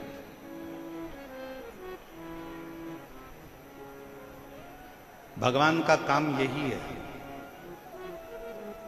भगवान कभी नहीं कहता कि मैं तुम्हें सोना निकाल कर दे दूंगा, भगवान कभी नहीं कहता कि मैं तुम्हारे बहुत सारा धन निकाल कर दे दूंगा, भगवान कभी नहीं कहता कि मैं तुम्हें संपदा ला कर दे दूंगा। और दुनिया में कोई ऐसा बाबा पैदा नहीं हुआ, दुनिया में कोई ऐसा महाराज पैदा नहीं हुआ तुम्हें गड़ा हुआ धन निकाल कर दे देगा। भगवान कृष्ण गीता में वर्णन कर दिए अर्जुन से कि अर्जुन युद्ध तुझे लड़ना है, कर्म तुझे करना है, मैं केवल मार्गदर्शन करूंगा। और यह पक्का है अगर तू मेरे मार्गदर्शन पर चलेगा तो इन कौरवों के युद्ध में तुझे विजय प्राप्त करा कर। आप मेहनत ही ना करो और कहो कि मैंने तो अपनी पत्रिका दिखाई है, अपना हाथ दिखाया है, ज्योतिषों से पूछा है कि मेरे जीवन में तो दुख ही दुख है। अरे महाराज, थोड़ी मेहनत तो करो, थोड़ी कर्म की जागरूकता तो रखो, थोड़ा परिश्रम तो करो। और जब आपकी मेहनत, आपका परिश्रम जब आप करेंगे, आपका कर्म आप करेंगे तो उसका फल मिलेगा।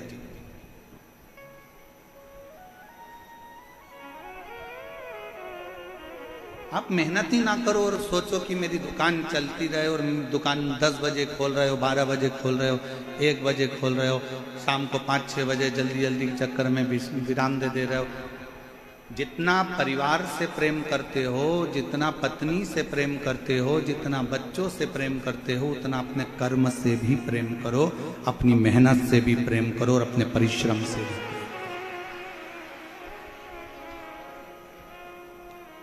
भगवान विष्णु, भगवान नारायण का दर्शन आप करेंगे, भगवान ब्रह्मा जी का दर्शन आप करेंगे, भगवान राम जी का दर्शन आप करेंगे, भगवान कृष्ण का दर्शन आप करेंगे, भगवान शंकर का आप दर्शन करेंगे। सारे देवताओं के दर्शन को उठाकर देखिएगा, ब्रह्मा जी कमल के पुष्प के ऊपर बैठे हैं। ब्रह्मा जी कमल के पुष्प पर बैठे, भगवान विष्णु शेषनाग की सैया पर विश्राम कर रहे, पर केवल एक भगवान देव अधिदेव महादेव को ना तो आप सिंहासन पर बैठे हुए देखोगे, ना कभी शंकर भगवान को आप राज सिंहासन पर बैठे देखोगे, ना आप कभी शंकर भगवान को मखमल के कालीन पर बैठे देखोगे, ना भगवान शंकर को आप कभी कोई सैया पर बैठे हुए देखोगे, कभी ना भगवान शंकर को किसी कोमल वस्तु पर बैठे हुए देखोगे। भगवान शंकर को हमेशा कैलाश पर बैठे हुए देखोगे, या मंदिर में शिवलिंग के रूप में, पाषाण के रूप में आप विराजमान देखो। वहां ना कोई सैया है, वहां ना कोई कमल का पुष्प है, ना वहां कोई कोमल वस्तु है। शंकर भगवान पर्वत पर कैलाश पर बैठे हुए हैं, और वहां ना कोई कोमलता है, ना कोई कम्मल है, ना कोई गदी है, ना कोई तकिया है, ना कोई मखमल है। मेरा शंकर भगवान उस पाषाण पर, उस पत्थर पर, उस कैलाश पर्वत के एक टुकड़े पर बैठे हुए। क्यों? भगवान शंकर की कथा कहती है कि भगवान शंकर ये दिखाना चाहते हैं कि कर्म के प्रति जागरूक रहना। ये दुनिया बड़ी कठोर है, और इस कठोर दुनिया में आपको केवल आगे बढ़ते जाना है। यहाँ विश्राम का समय नहीं है, यहाँ कर्म की लगनता में आगे।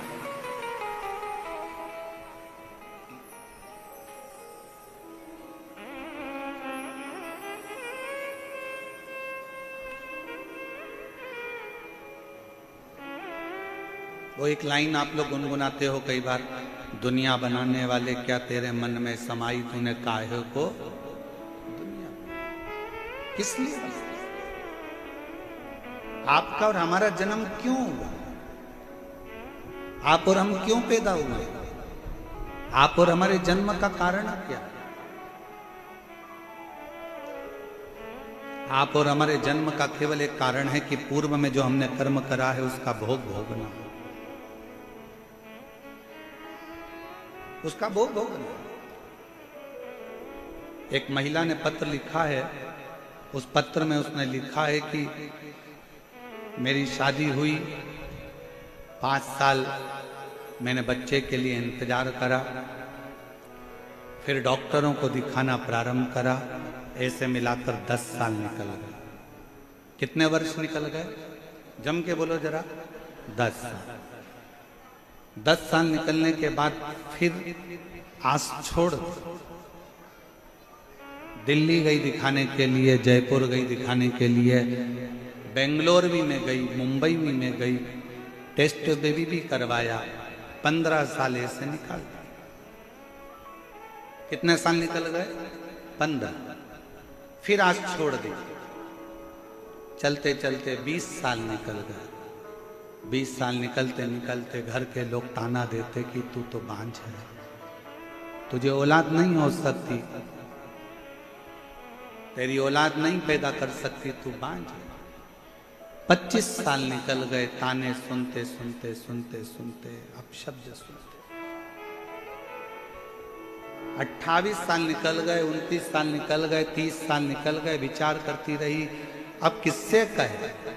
जब 28 साल शादी के निकल गए, तब उसने 28वें वर्ष में टीवी को चलाते चलाते उसने कहीं रिमोट से ढूंढती चलती शिव पुराण की कथा मिल गई और उसने दिल लगाकर सुनी और विचार करा कि अगली कथा कब आएगी। टीवी के सामने उस अगली कथा का इंतजार करती रही और अगली कथा टीवी के सामने अपने पति को साथ बिठाकर सुनती रही। शिव मंदिर जाती रही, शंकर के मंदिर में जाकर झाड़ू पोछा करने लगी कि अब मुझे 28 साल निकल चुके हैं, औलाद नहीं हो रही है और अब आप मुझे संभालो। तब शिव की कृपा ऐसी हुई कि 28 साल के बाद पशुपति व्रत का चौथा व्रत था और उसका गर्भ ठहर गया और 30 साल के बाद 28 से 30 साल के बाद उसके घर औलाद पत्र भी।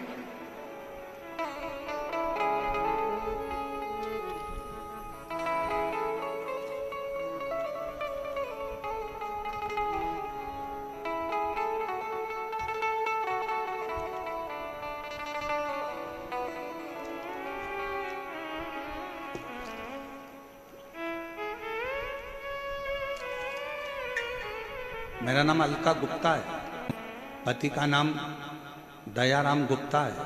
मैं अलवर राजस्थान से आया। कहीं बैठी हो तो हाथ हिला सकती हैं, कहीं बैठी हो तो हाथ हिला सकती हैं, और अगर आई हो बच्चे को लेकर तो आ सकती हैं। मेरे बाबा, मैं क्या वर्णन करूं शिव महापुराण की कथा का। जब सारे रास्ते बंद हो गए, 28 साल निकल गए, तब कौन आस करेगा कि औलाद भी हो सकती है। पर मेरे बाबा की कृपा से पहली बार मैंने टीवी को बदलते बदलते आपकी कथा को सुन लिया। कथा सुनकर मंदिर जाना प्रारंभ कर दिया, झाड़ू लगाती, पोछा लगाती। आपने ऑनलाइन पार्थिव शिवलिंग का पूजन कराया, वो करा, पशुपति व्रत करा और पशुपति व्रत का ऐसा प्रभाव बना कि बाबा पशुपतिनाथ ने मुझे जून 2024 में 5वां ही पशुपति व्रत हुआ था और बाबा की कृपा से मुझे पुत्र रत्न की प्राप्ति 28 साल 28 वर्ष।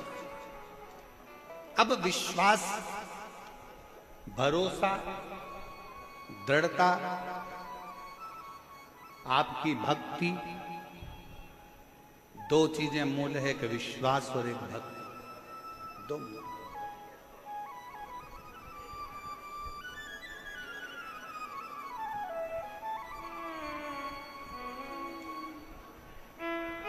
हमारे बीच में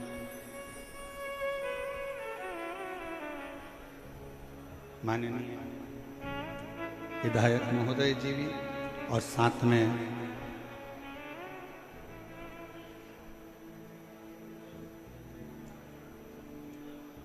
विधानसभा अध्यक्ष वासुदेव देवनानी जी और साथ में हमारे विधायक महोदय श्री वाल्मीकुंज जी भी पधारे। एक बार जोरदार ताली बजाकर स्वागत वंदन।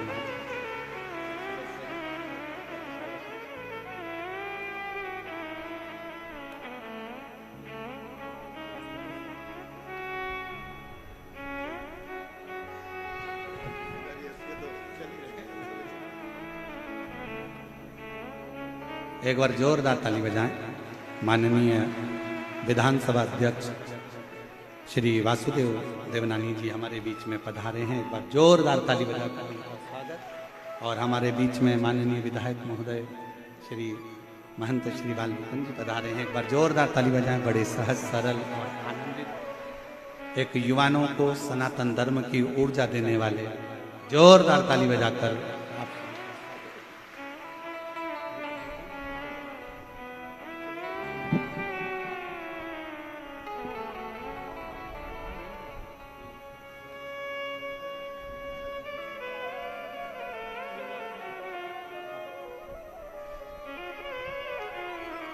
और शंभो शरणे पड़ी मांगो घड़ी घड़ी दुख काटो दया करीने दर्शन आपो।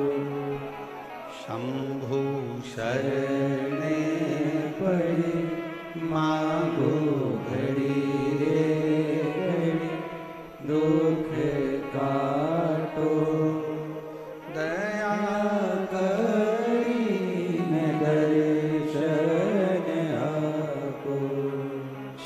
कथा कह रही है। एक विश्वास और एक भक्ति, दो। कितनी भी भक्ति कर लो, अगर विश्वास नहीं है ना तो उस भक्ति का कोई फल नहीं।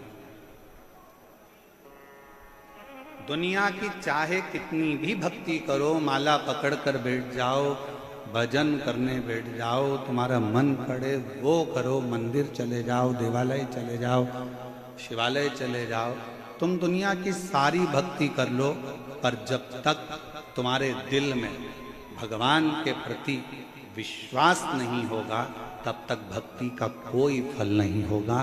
पहले नंबर पर है विश्वास। सबसे पहले नंबर पर है आपका विश्वास, आपका भरोसा, आपका विश्वास। अब कितना विश्वास आप परमात्मा पर करते हो ये आपके ऊपर निर्भर करता है।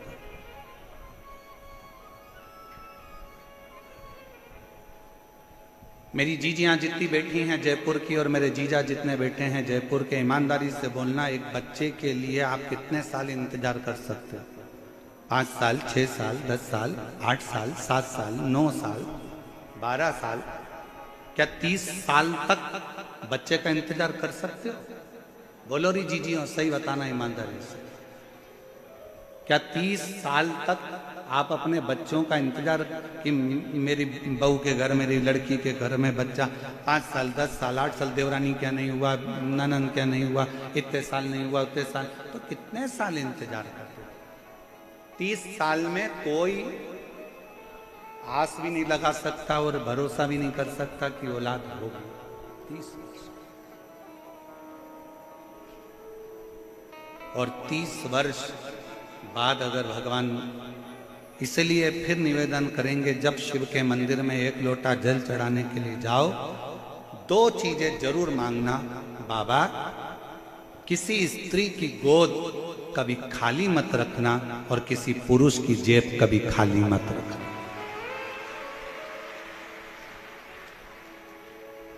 ना स्त्री की गोद खाली हो, ना पुरुष की जेब खाली हो। स्त्री की गोद खाली रहती है तो उसको ताना दे देकर मारा जाता है। घर में लड़की का जन्म हो जाता है तो लोग ताना दे देते हैं। अभी तो पढ़ा लिखा जमाना है तो लोग ताना दे देते हैं कि लड़की हैं, 2 लड़की हैं, 3 लड़की हैं, लड़का नहीं है, ये नहीं है। इतना ताना सुना जाता है, इतना ताना सुना जाता है जिसका वर्णन नहीं। और देखा जाए, लड़का भाग्य से होता है और लड़की सौभाग्य से होती है। भाग्य का 100 गुना करो तब बेटी। भाग्य को 100 गुना कर दिया जाए तब बेटी का जन्म होता है। और बेटी का जन्म जब होए ना, सबसे ज्यादा खुशियां मनाना जी, बहुत खुशी। कितनी सुंदर शिव महापुराण की कथा कर रही है, जरा ध्यान करना। भगवान शंकर के घर में गणेश जी महाराज भी थे, भगवान शंकर के घर में षडानंद कार्तिकेय भी थे। पर जब भगवान शंकर अपनी लड़की का जब कन्यादान कर रहे थे, अभी आप लोग 11 मई से 17 मई तक गुमला झारखंड से शिव महापुराण की कथा जो 2 बजे से 5 बजे तक सुनोगे ना, उसमें आप कथा में सुनोगे शंकर भगवान ने अपनी 6 लड़कियों की जब शादी करी, जया, विषहरा, शामरीबारी, दौतली, देव, अशोक सुंदरी, भगवान शंकर ने जब अपनी 6 बेटियों की शादी करी तो कन्यादान में क्या दिया? शंकर भगवान ने जब अपनी बेटियों की शादी करी, कन्यादान। एक साधारण पिता अपनी बेटी के विवाह में क्या दे सकता? मैं निवेदन करूं, जितने श्रोता भाई बहन अगर आस्था चैनल पर इस कथा को सुन रहे हैं, यूट्यूब फेसबुक पर सुन रहे हैं, और आप सब पंडाल में बैठकर जयपुर की इस पावन प्रांगण में अगर सुन रहे हो, तो गुमला झारखंड में जो 11 मई से 17 मई तक कथा होने वाली है 2 बजे से 5 बजे तक, उसमें प्रत्येक बेटी उस कथा को जरूर सुनना, क्योंकि आप भी शंकर भगवान की बेटी हो। जब वो 6 बेटी का विवाह कर सकते हैं तो आप का भी कर सकते हैं। वो 6 बेटी के दामादों को निभा सकते हैं, 6 बेटी के परिवार को निभा सकते हैं, तो आपके परिवार को भी निभा सकते हैं। उस कथा का स्मरण करिए, उसको समझिए।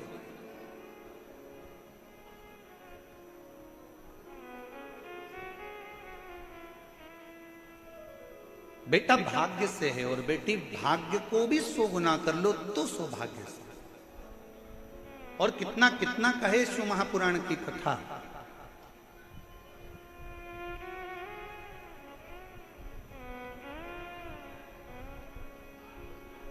बिंदु के प्राण छूट गए थे, गलत कर्म करते करते मरा था, इसलिए प्रेत की योनि में चले गया। चंचुला देवी को मन में आया कि मेरे पति को मोक्ष नहीं मिला,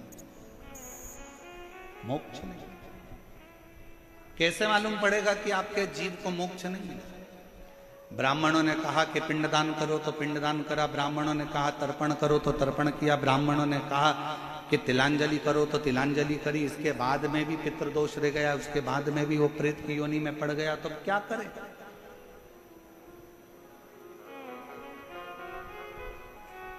इसलिए सारी समस्या का हल जम के बोलो जरा, एक लोटा जल।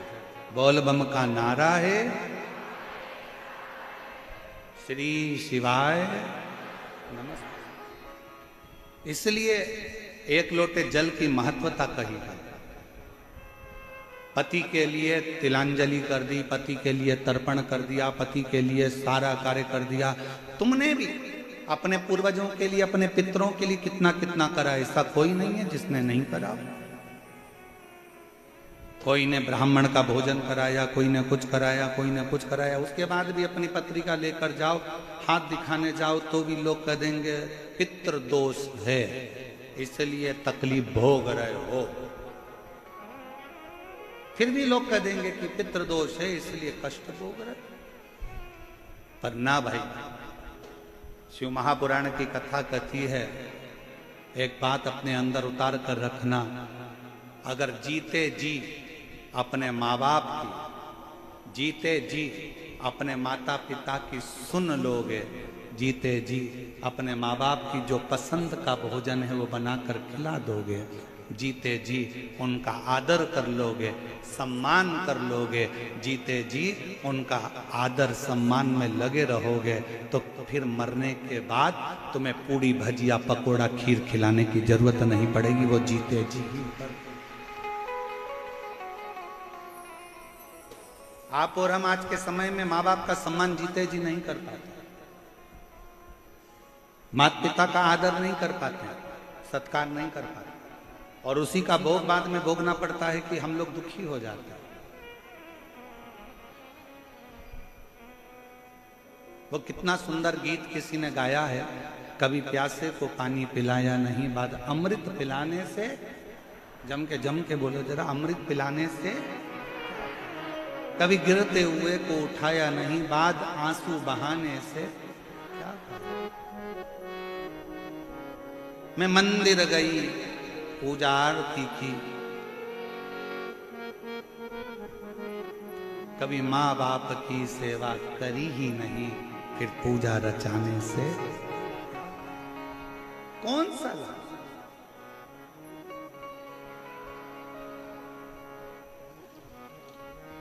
और जो एक धर्म पत्नी का फर्ज है, एक धर्म पत्नी का जो कार्य था वो धर्म पत्नी ने करा। चंचुला ने अपने पति के लिए, बिंदु के लिए जो कर सकती थी सब करा। उसके बाद भी उसका पति प्रेत की योनि से नहीं छूटा। उसके बाद भी नहीं छूट पाया। सिंहासन पर बैठो, कुर्सी पर बैठो, पद पर बैठो, प्रतिष्ठा पर बैठो, मना नहीं है, पर उसके साथ तुम एक मानव भी हो, तुम्हारे अंदर एक मनुष्यता है। जब पद, प्रतिष्ठा, कुर्सी, सिंहासन जब हमारा चले जाता है, एक सरकारी नौकरी करने वाला भी एक दिन जब रिटायर हो जाता है, और वो सरकारी नौकरी करने वाला जब ऑफिस में अपनी कुर्सी पर जाकर बैठता है तो लोग मना कर देते हैं, अब तुम रिटायर हो गए हो, चलो यहाँ से, अब तुम्हारी नहीं चलेगी। जब तक तुम्हारा सिग्नेचर काम कर रहा है, जब तक तुम्हारे पास में कुर्सी है, सिंहासन है, पद है, प्रतिष्ठा है, उसका सदुपयोग करो। जिस दिन सिंहासन से नीचे उतर जाओगे तो तुमने किसी गरीबड़े के लिए, तुमने जनमानस के लिए, तुमने साधारण व्यक्ति के लिए जो अच्छा करा होगा ना, वो अच्छाई एक ना एक दिन सिंहासन से नीचे उतरने के बाद तुम्हारे सामने आकर खड़ी हो जाएगी कि तुमने ये किया। वो तुम्हारे सम्मुख में आए। हिम्मत बुरे कर्म